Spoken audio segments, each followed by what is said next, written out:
All right, good day everyone, especially for my students who are under set B because wala pa gyud sila um, wala pa mo naka-discuss, wala pa ta naka-discuss because of your home learning status right now. So please continue to listen with me. This will not take much of your time. Just listen, and then this will be very important because this will be part of your summative test, which I will be giving next week. So you have to um, take down some notes, and I'll be sending additional information or notes after you have listened to this recording. All right. So for those from set A students, you can re-listen to this and take down some notes as well so that you can refresh from our discussions last Monday. All right, so consumer health, diba? So when we talk about consumer health, it is us, the people who consume different services, different kinds of products because we have the available resources to do that. And when we talk about consumer health, um, this now talks about us, our health, our well-being as consumers. So more likely, we are talking about all the information, the services and the products that will concern us consumers. That's why it is important for us to, understand consumer health. Kinahanglan gyud tang makabalo sa concept of consumer health because this is about our well-being as consumers. All right. So, ngano man gyud nga sir, nganong kinahanglan man gyud tang mukat-on sa consumer health? Why study consumer health? So, number one is it will improve our decision-making skills. So, kamo as adolescents or mga teenagers, you already have to improve your decision making skills at this point because you make choices every day, you make decisions, and these decisions result to different consequences. So either those consequences are good or bad, they affect you personally. That's why it's important for us to decide appropriately. So when we study consumer health, it will improve our decision making skills. So, number two, to know where to acquire safe and quality health information and services. So, para di ay, makabalot kung asa ta makakuha og mga luwas og di kalidad ng mga impormasyon or mga serbisyo aron kita maka-improve sa ato ang health generally. So, dili po dagay ta mo kuha no og mga information or mga serbisyo nga wala, putyo-putyo lang or bisag asa lang na nato nakuha nga mga information then ato pong imaritas sa uban. So it's really difficult if we keep on doing that, and it will affect our health in general. That's why we have to study consumer health. And lastly, to avoid being victimized by or availing of unreliable health information, products, and services. So para di ay dili ta mabiktima or aron dili ta maka-avail og mga unsa man mga unreliable kanang dili kasaligan nga mga health information, mga produkto og mga serbisyo, and also so that you as teenagers, as consumers, can report fraudulent activities. So when we talk about fraudulent activities, this is about mga scamming nga mga occurrences. Let's say nakagipalit somewhere, then di ito ang imuhang napalit, ingon ang gatinda nga makaayo kuno sa imuhang skin, but pagbutang nimo sa imuhang panit mo to after a few days nang gawas na ang butot-butod, then baling mahala kayo sa imong pagpalit ato, but di ito scam lang, so giuwat kaniya sa iyang mga paninda. So therefore you can report these kind of activities, kanang mga fraudulent activities. All right, so these are the reasons or muni mga rason nga tang mag-study of consumer health. Again, that is to improve your decision making skills, para makabalo ka kung asa ka makapalit or makakuha og mga information and services nga luwas og dekalidad. And lastly, aron dili ka mabiktima or dili ka makakuha og mga serbisyo or mga impormasyon o aron makareport ka sa mga fraudulent activities. Alright, so let's move on. So I have some questions for you before I share some thoughts or ideas. I need you to just think first of the answers and then I'll share my thoughts as well. So, number one, what do you do when your body or your head is aching? So, unsa may inyong buhaton kung magsakit ang inyong ulo or ang inyong mga kalawasan? Alright, so I'll give you 5 seconds to think. Alright, so baso no, nakadungog mo somewhere or sa inyohang mga nabalaan, mo inom og tambal or magpahuway or matulog or ang uban pag yun, moingon pag yun sila nga adto sa albularyo kay bason ka og nabuyagan. So munang gasakit-sakit na imuhang kalawasan diha. So daghan kayo tag mga nahibal-an kabahin ani. So take note of those information that you have thought about. Another question. What is the most effective way to lose weight? So you have 5 seconds to think of your answer.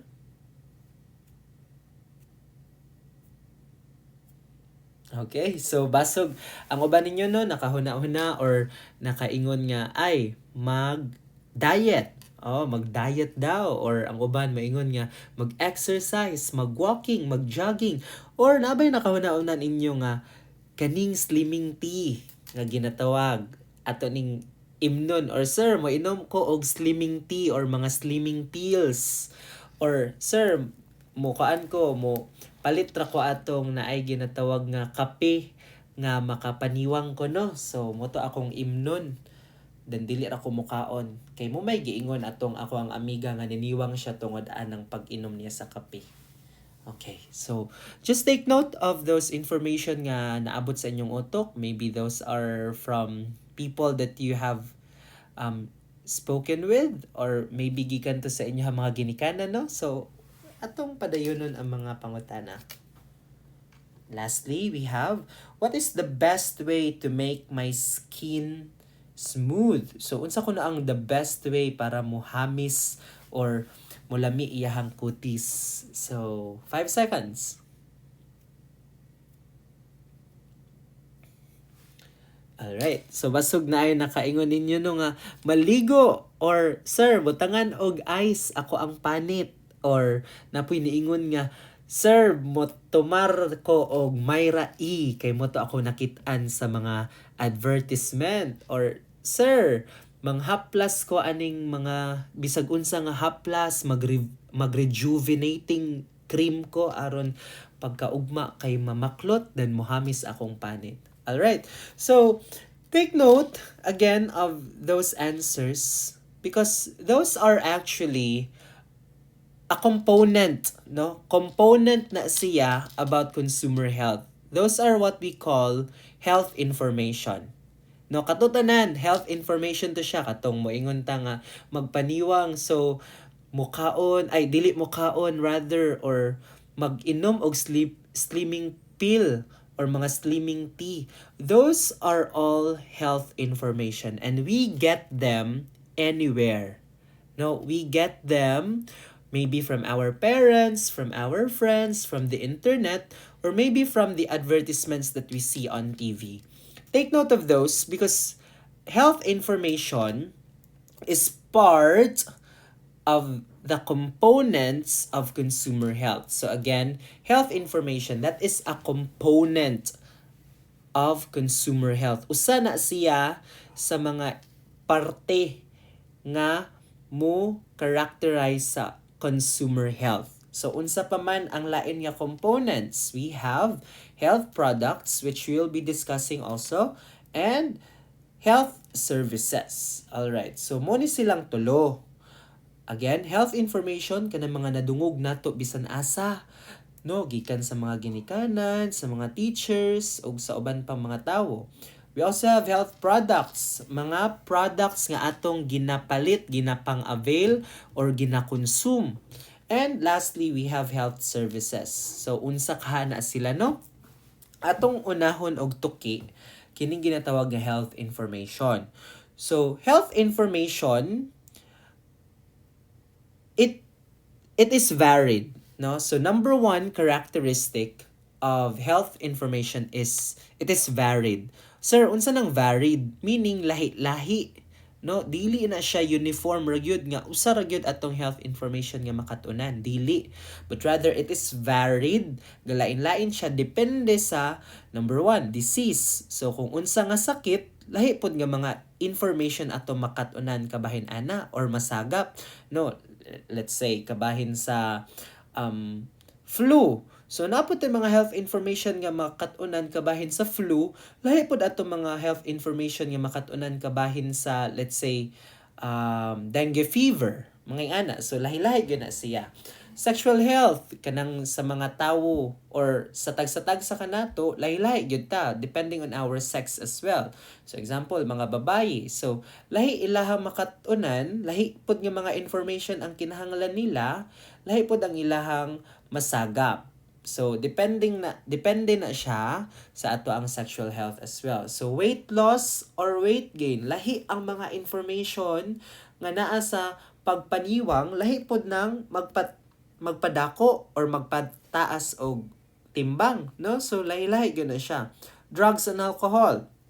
So drugs, dili ni katong illegal drugs, but rather drugs that we take, let's say, when we are sick. So lahi-lahi po na nga mga information. Let's say, kinahanglan ba ko og tulo ka tabletas sa isa ka kananan, or kinahanglan ba ko mutumar anig pila ka oras after? Ingana. So these are different information depending on the drugs. Depende po sa alcohol, or depends sa smoking and eating disorders and others. So the bottom line is, health information is varied.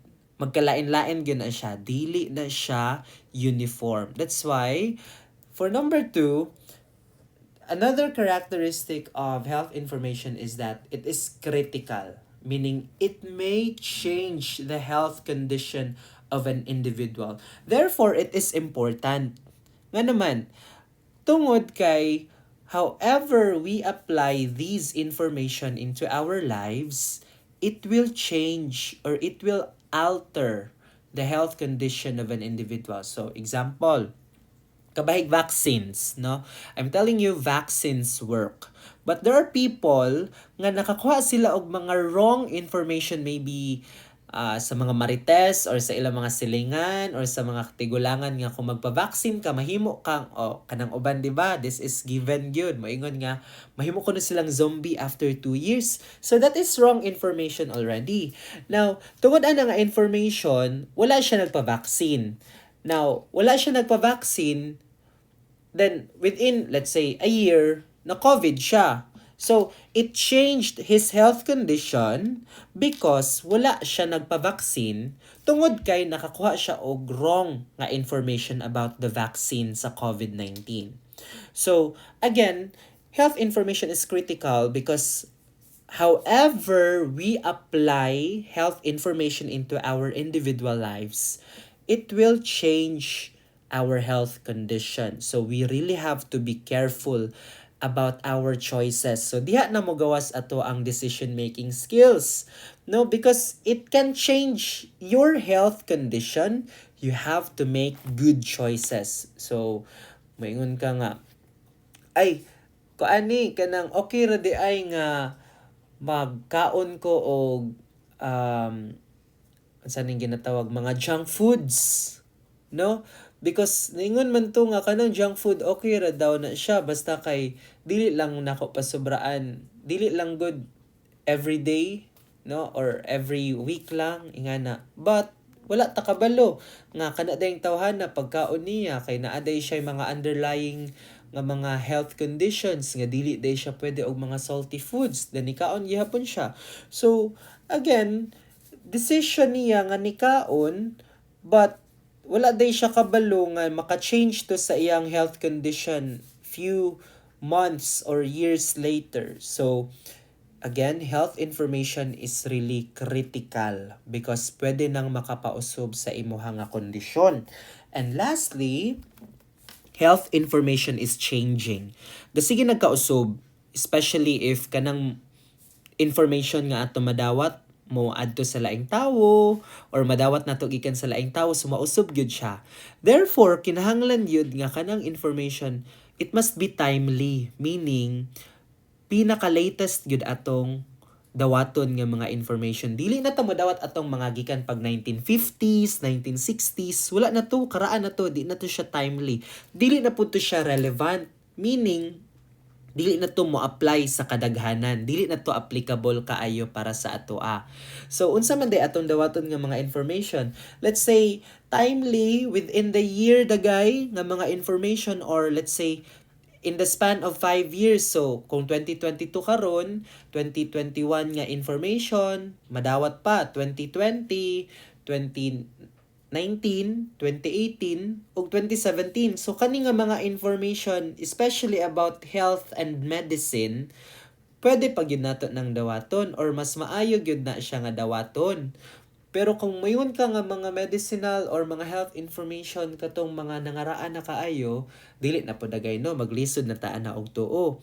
Also, it is changing.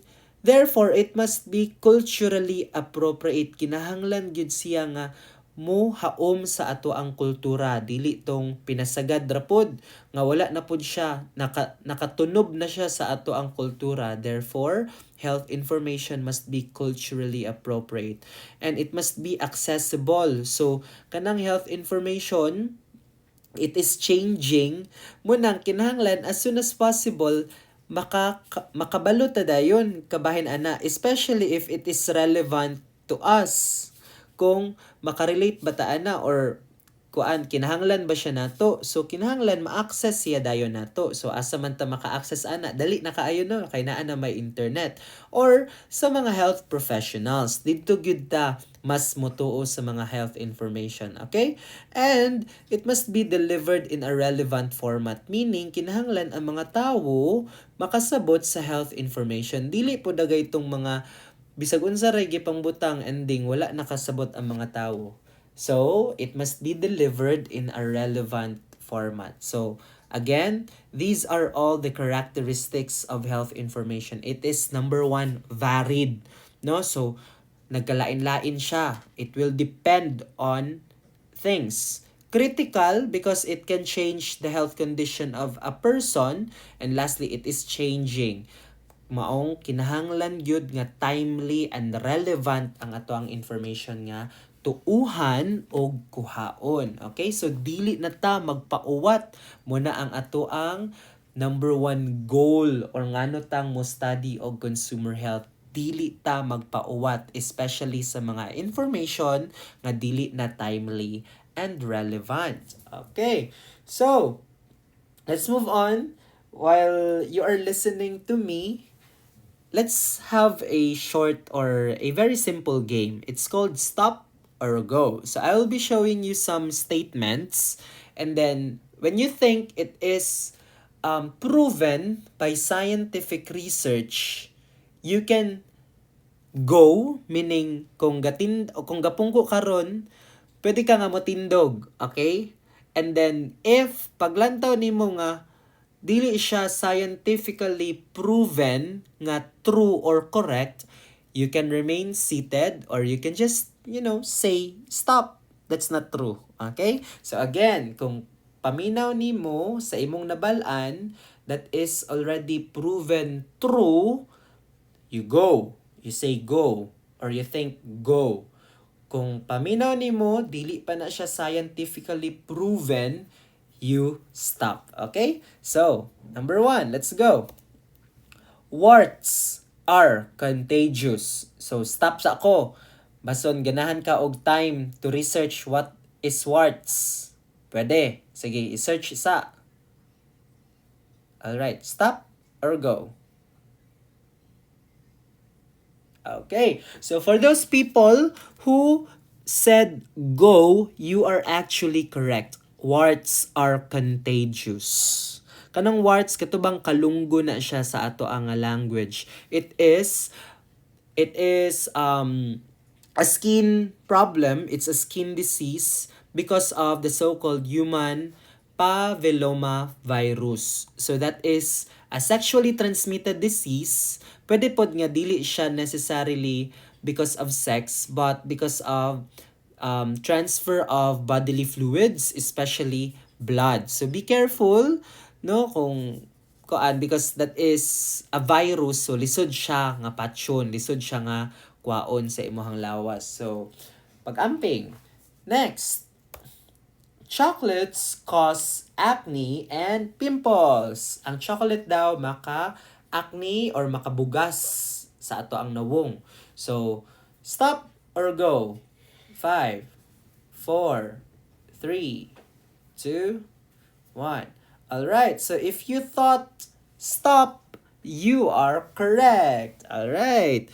So, chocolates does not cause acne and pimples. Okay? So, basog mo ingon ta nga, Sir, tigkaon manggod ko og chocolate mo nang pimples ko, basog ko basog mo na yung nakaingon. No. Then mo ka, Sir, naman ko yung mga chocolates nga oily. Again, no. There is no research nga nag-prove nga chocolate can cause acne and pimples. Duha ra gyud na, either because of your genes or because of your lifestyle. Depende, tighilamos ba ka or tigkatulog ba ka og late. So these are mga factors gyud nga cause sa acne and pimples. But chocolates, it's not necessarily gonna cause acne and pimples.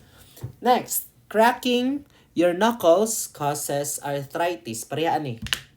Kadawag maaron. Kana. Makakos ba kuno na siya og arthritis? So, stop or go. 5 seconds.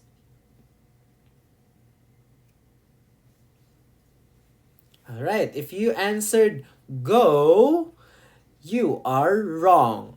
Nga naman. Kanang mag-crack ta sa atong knuckles, kana bang magpakuto, it will not necessarily cause arthritis because arthritis, it can be hereditary or because again of our lifestyle. Meaning, sa ato na mga gipangkaon nga mga pagkaon, especially mga fatty and katong mga puno og uric acid, no, magtapok na sa ato mga joints. So, muna'y makapa-weaken sa ato ang joints causing arthritis. Or, it can be because of your genes or hereditary. Naiuban nga, gipanganak sila or pag-develop nila puhon, magka-arthritis sila because of their genes. So, namana nila gikan sa ilahang ginikanan. Alright, so let's move on. Next question or statement. Healthy people who eat a balanced diet do not need supplements. So, kana daw mga tawo nga dili nga gakaon rather og mga healthy or balanced diet, wala na kuno sila nagkinahanglan og supplements. 5 seconds. 3, 2, 1, and what's your answer? Did you just say stop or go? Alright, I hope you said stop because you are correct. When you said stop, that's true because people, bisan pa og gakaon ta og balanced kaayo nga diet, we still need certain supplements because there are kinds of minerals and vitamins nga dili gyud nato siya makuha from the food that we eat. Na so kinahanglan gihapon ta og supplements. So sometimes it can be costly, it can be expensive, but we also need supplements.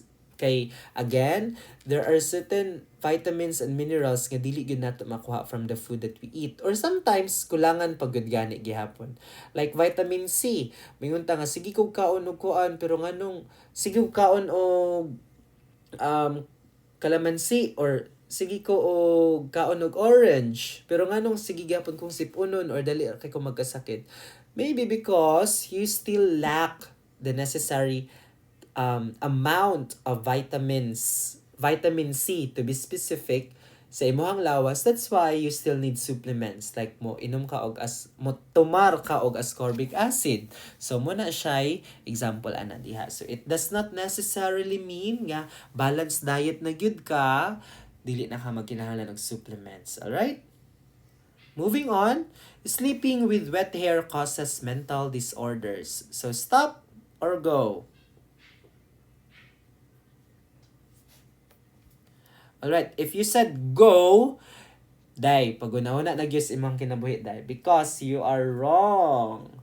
There's only one valid explanation nga nung dili ta matulog nga basa atong buhok. Kay, mabasa atong unlan or ang ato ang mga beddings. At kung mabasa ang atong unlan, lisod kaayo na siya pamalhon. Remember?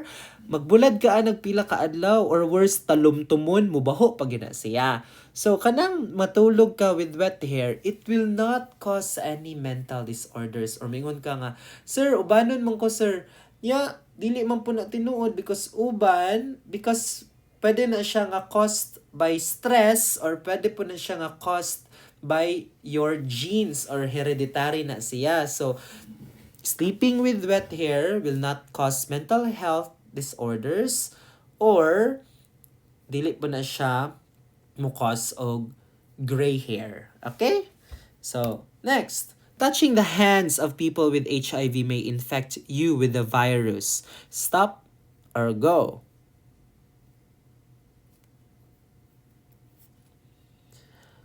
Okay, if you said go, pabalikon gud ikaw sa grade 8, ha? Kung ni go ka, balik sa grade 8, ha? Naani sa grade 8, HIV or you will not acquire HIV by just touching the hand of a person infected with the virus. Okay? Take note of that. Dili ka magka-HIV when you touch a person's hand with HIV. Because HIV or the um